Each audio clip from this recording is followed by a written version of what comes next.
Saya masih belum mendapatkan hidayah kepada sunnah. Beliau sudah mendakwahkan, dan dakwahnya beliau sampai hari ini tidak ada perubahan. Tahu kisah Ustadz Yazid dulu di Serbu tahun 98, 1000 pemuda preman sampai rumah beliau hancur. Mana ngomong sama beliau, Ustadz kayaknya perlu cerita. Cerita apa? Cerita perjuangan. Bagaimana dulu, bagaimana antum menyampaikan agama Allah ini. Sekarang baru terasa. Bagaimana beliau diusir dari satu masjid ke masjid lainnya. Bismillahirrahmanirrahim.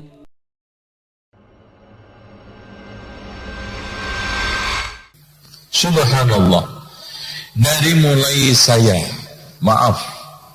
tahaddus bin ni'mah, saya dulu itu masuk Libya NO, mendapati beliau itu sudah mendakwahkan sunnah.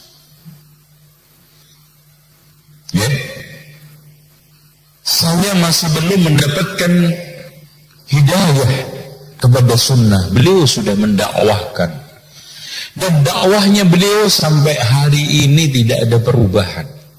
Tauhid, akidah, manhaj, memberikan peringatan kepada umat akan bahaya syirik, bid'ah, dan khurafat.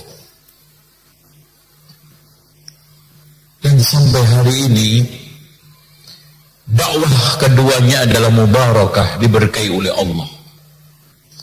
Demi Allah ya ikhwan, dulu tidak ada istilah sunnah dikenal oleh masyarakat awam. Ya, tidak ada. Ya, ketika saat saya di Libya, beliau sudah kutu buku, membaca buku, menghabiskan waktu-waktu dan umur remajanya di maktabah, di perpustakaan Libya, Syekh Abdul Hakim Addad.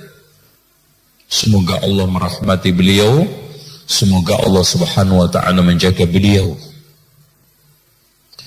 Terus kemudian ada murid-muridnya, dan semua yang mentahdir beliau adalah murid-muridnya. Kurang adab. Wallahi ya ikhwan, murid seperti ini ilmunya tidak berkah. Siapa yang menunjukkan ke jalan kebenaran? Perantara siapa? Sementara Rasulullah SAW memberikan suatu apresiasi, la ayyahdiyallahu bika rajulan wahidan khairun laka min humrin na'am. Seandainya ada orang yang mendapatkan petunjuk lantaran kamu satu saja, satu, ya, satu, apalagi masya Allah, ya, di timur, di barat, di Sumatera. Sebelum da'i ada, yang membuka siapa? Ustadz Yazid, Ustadz Abdul Hakim. Di Lombok, sebelum ada dakwah sunnah, yang membuka siapa? Saya yakin di sini adalah murid-muridnya, semuanya murid-muridnya Ustadz Yazid, Ustadz Abdul Hakim. Terus kemudian muncul anak-anak ingusan mengikuti hawa nafsu, pengen tenar, pengen dapat jamaah dengan cara mencela, menghina, menjatuhkan. Wallahi ya ikhwan, semua kalimat-kalimat yang dia sampaikan akan menjadi saksi keburukan di hari kiamat.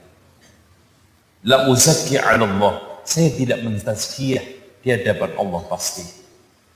Ya, tapi beliau keduanya adalah ahli sunnati wal jamaah. Beliau adalah yang membuka untuk kita semua, sehingga jalan sunnah, jalan dakwah itu lempeng. Jalan sunnah sekarang langsam, dakwah itu nyaman. Kita mendapati masjid-masjid penuh dengan dakwah-dakwah sunnah.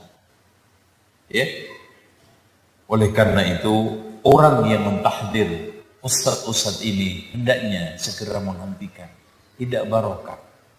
Bukan caranya seperti itu mendakwahkan ilmu, mendapatkan jamaah. Kalau anda ingin jamaah, ya, bukan caranya seperti itu.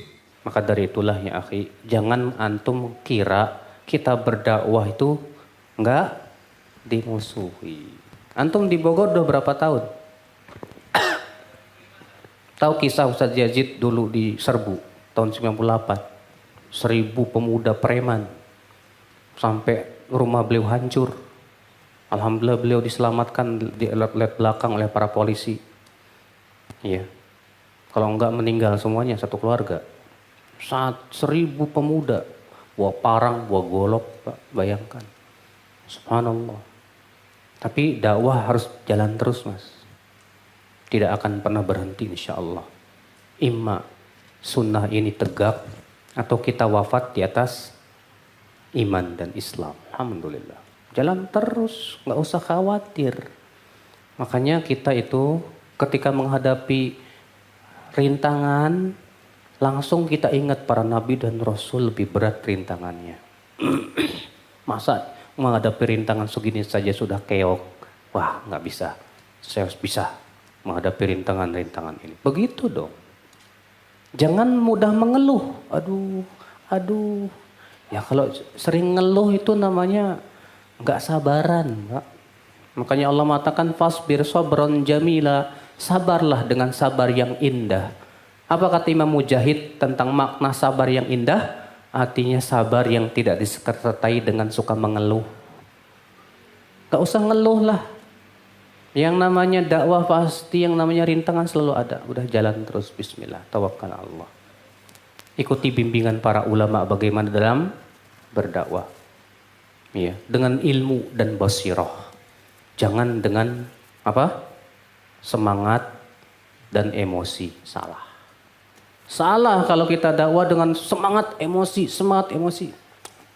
Yang ada hancur dakwah kita, Mas. Dakwah kita itu harus dengan ilmu. Dakwah kita itu harus dengan bimbingan para ulama. Ya. Harus. Sebab kalau kita tidak dibimbing oleh para ulama juga hancur, Pak. Karena kita ini masih muda-muda, apalagi banyak pemuda-pemuda sekarang sudah mulai ngaji sunnah. Yang namanya pemuda kan perasaannya lagi wah, ya kan? Semangatnya lagi berkobar-kobar ini. Lah kalau semangat tok berkobar-kobar, bahaya juga. Harus diikat dengan ilmu. Supaya apa? Supaya perjalanan dakwah itu sesuai dengan manhaj para nabi dan rasul. Tidak menyimpang. Hasil bukan tujuan kita. Yang penting dakwah kita sesuai dengan manhaj para nabi dan rasul, tidak itu yang terpenting. Adapun hasil bukan urusan kita, itu urusan siapa? Allah Jalla wa Ala.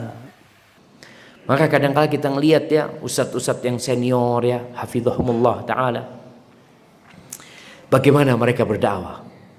Mereka yang seperti Al-Ustadz Yazid bin Abdul Qadir Jawas, syafahullah wa afahu wa radda afiyatahu. Bagaimana beliau berdakwah? Ana pernah ke rumahnya beliau. Ana ngomong sama beliau, Ustadz kayaknya perlu cerita. Cerita apa? Cerita perjuangan. Bagaimana antum menyampaikan agama Allah ini? Sekarang baru terasa, bagaimana beliau diusir dari satu masjid ke masjid lainnya.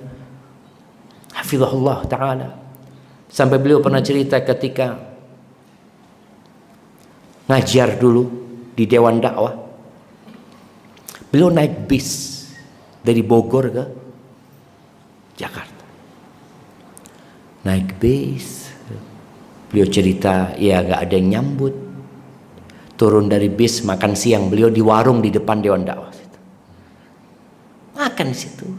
Habis itu beli air untuk diminum di meja kajiannya. Sendiri.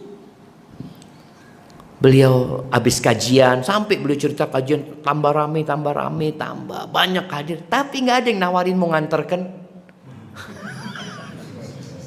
untuk ke ngantarkan pulang. Sekarang Ustadz, Masya Allah, antum lihat anak jemput pakai mobil Lexus, pakai patwal.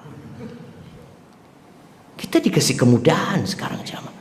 Tapi kemudahan ini dibangun di atas perjuangan mereka dulu itu, jamaah. Cuma kita kadang nggak sadar kita itu, jamaah.